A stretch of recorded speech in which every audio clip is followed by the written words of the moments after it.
નમસ્કાર, દેવદર્શનમાં આપનું સ્વાગત છે। હું છું આપની સાથે હિરલ મહેતા। બનાસકાંઠાના ડીસા પાસે કુંપટ ગામે આવેલું શીતળા માતાજીનું મંદિર શ્રદ્ધા અને આસ્થાનું કેન્દ્ર છે। દર વર્ષે શીતળા સાતમના દિવસે ભવ્ય લોકમેળો ભરાય છે, જેમાં આજુબાજુના 50 કરતા પણ વધારે ગામોના લોકો શીતળા માતાના દર્શન કરીને ધન્યતા અનુભવે છે। શીતળા માતાજીના મંદિરની સ્થાપના 700 વર્ષ પહેલા કરવામાં આવી, ત્યારથી જ માય ભક્તો દૂર દૂરથી પોતાની માન્યતાઓ પૂરી કરવા માતાજીના શરણે આવે છે।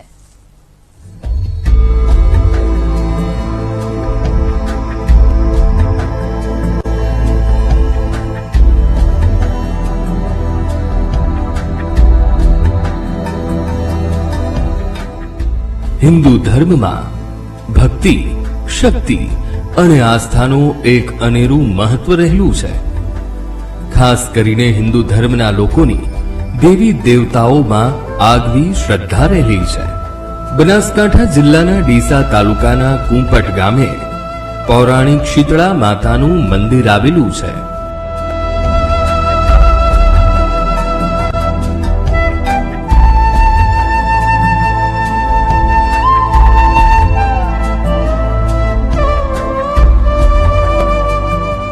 सातसो वर्ष पहला जैन समाजे शीतळा माताना मंदिरनी स्थापना करी हती अने शीतळा मातानी पूजा अर्चना पण जैन समाज द्वारा करवामां आवती हती।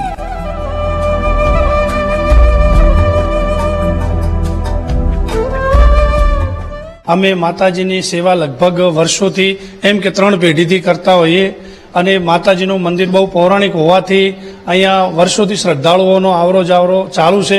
બરોબર, આ મંદિરની સ્થાપના ઘણા વર્ષો પહેલા થયેલી છે અને એના આગળ ઘણા બધા મૂળ નાના મંદિરમાંથી મોટું મંદિર જે તે એમાં ધીમે ધીમે વિકાસ કરતા માતાજીનું આજે ભવ્ય મંદિર બન્યું છે। બરાબર, ગામમાંથી ઘણા બધા શ્રદ્ધાળુઓ દૂર દૂરથી ઉત્તર ગુજરાત પૂરું અહીંયા આવતું હોય છે। માતાજીની નાની મોટી બાધાઓથી અહીંની જ્યોત અખંડ હોય છે। બરાબર, અખંડ જ્યોત વર્ષોથી ચાલ્યા જ કરે છે અને એ બાને મૂળ નવા બધો વિકાસ પણ મંદિરનો સારો એવો થયો છે। બરાબર, મંદિરની સ્થાપનાની વાત કરીએ તો અહીંયા પુરાતન મંદિરમાં જૂની મૂર્તિ જે માતાજીની હતી તે બાજુના ગામ જૂના માલગઢમાં સ્થાપન છે અને અહીંયા પહેલા જૂની હતી, હવે ફરીથી નવી મૂર્તિની સ્થાપના થઈ છે। નાના બાળકને આંખોની બીમારી થાય તો શીતળા માતાજીના મંદિરે બાધા રાખવામાં આવે છે અને ભાવિકોની માતાજી માટેની શ્રદ્ધા આંખની બીમારીને દૂર કરે છે। આ પરંપરા વર્ષોથી ચાલી આવે છે, જેના કારણે દર વર્ષે શીતળા માતાના મંદિરે હજારોની સંખ્યામાં ભાવિ ભક્તો પોતાના બાળકોની બાધા આંખડીઓ પૂર્ણ કરવા માટે આવે છે।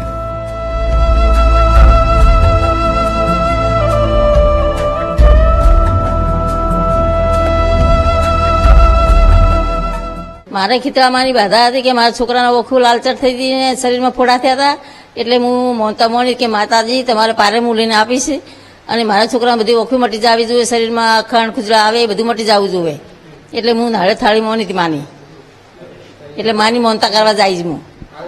હા, શ્રદ્ધા માની મારે બહુ જ શ્રદ્ધા જ છે મારે શીતળા માની મારે, એટલે શીતળા માને અમે બહુ જ માનીએ છીએ। હા, હવે મટી ગયું છે સાહેબ। હા, અત્યારે અમે મોનતા કરવા આવ્યા એમની। શીતળા માતાના મંદિરે સ્થાનિક લોકો દ્વારા નિયમિત પૂજા અર્ચના કરવામાં આવે છે।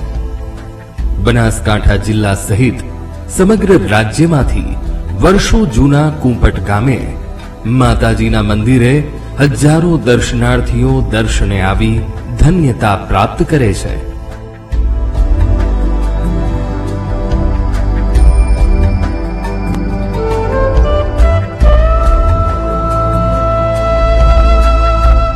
શીતળા માતાજીનું હથિયાર સાવરણી છે। ભાવિકો માનતા પૂર્ણ થતા માતાજીને શ્રીફળ, મીઠું, ગવારની ખરજ, ભાજી અને સાવરણી પણ ચડાવે છે।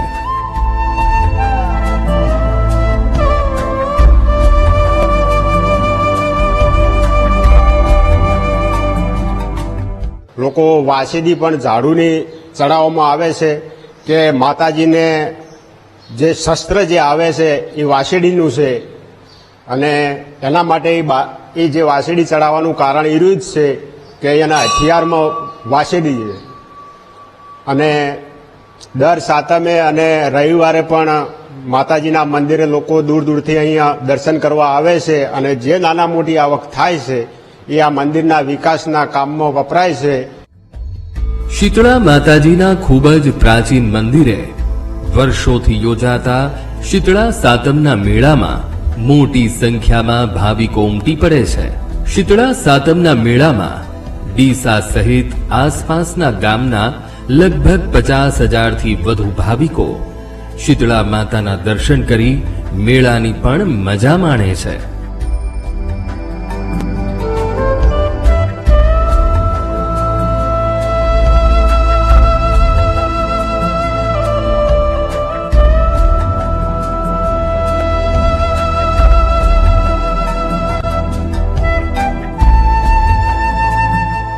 અમે દર વર્ષે અહીંયા આવીએ માતાજીની દયાથી. નાના છોકરાઓને ઓરી અસબડા થયા હોય તો માતાજી કૃપા કરે છે અને એમને મટાડી નાખે છે.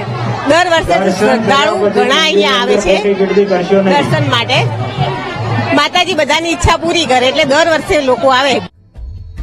શીતળા માતાના મંદિરે મીઠું ધરાવવાની માન્યતા પણ ખૂબ જ પ્રચલિત છે. વર્ષો પહેલા શીતળા સાતમની ઉજવણી ડીસામાં પણ અનોખા અંદાજમાં થતી હતી. શીતળા સાતમના એક દિવસ અગાઉ રાંધણ છઠના દિવસે ઘરે રસોઈ બનાવી શીતળા સાતમના દિવસે ચૂલા ઠંડા રાખી કુંપટના મેળામાં જઈ શીતળા માતાજીના દર્શન કરીને ઠંડા ભોજનનો પ્રસાદ રૂપે આનંદ માણતા હતા. વર્ષોથી ચાલી આવતો માતાજીના મંદિરનો મહિમા આજે પણ અકબંધ જળવાઈ રહ્યો છે.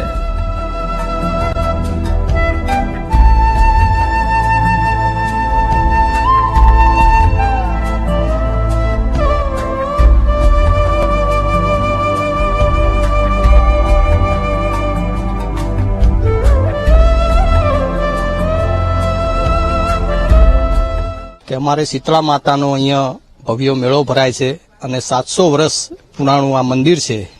ફાગણ વદ સાતમનો ભવ્ય મોટો મેળો ભરાય છે અને સમગ્ર ઉત્તર ગુજરાતમાંથી પબ્લિક દર્શન માટે આવે છે અને માતાજીને માનતામાં ગોળ, ખજૂર, મીઠું આવી બધી પણ પ્રસાદ ચડાવવામાં આવે છે. વર્ષમાં 2 વાર આવતી શીતળા સાતમમાં એક શીતળા સાતમ શ્રાવણ માસના કૃષ્ણ પક્ષમાં ઉજવાય છે અને બીજી શીતળા સાતમ ફાગણ વદ સાતમના દિવસે ઉજવાય છે. ફાગણ મહિનામાં ઉજવાતા શીતળા સાતમની ઉજવણી મહદઅંશે રાજસ્થાનને અડીને આવેલા બનાસકાંઠા જિલ્લામાં થાય છે. આ પર્વની ઉજવણી પ્રસંગે વિવિધ સ્થળે લોકમેળા પણ યોજાય છે.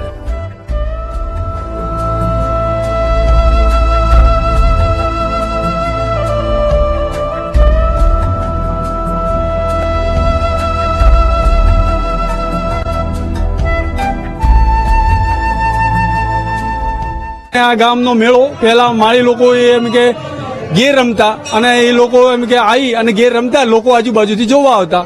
એના પછી આ મેળો ભરાવા મોડવાની શરૂઆત થઈ. બરોબર, લોકો આજુબાજુ ઘણા માનતાઓ કરવા આવે છે.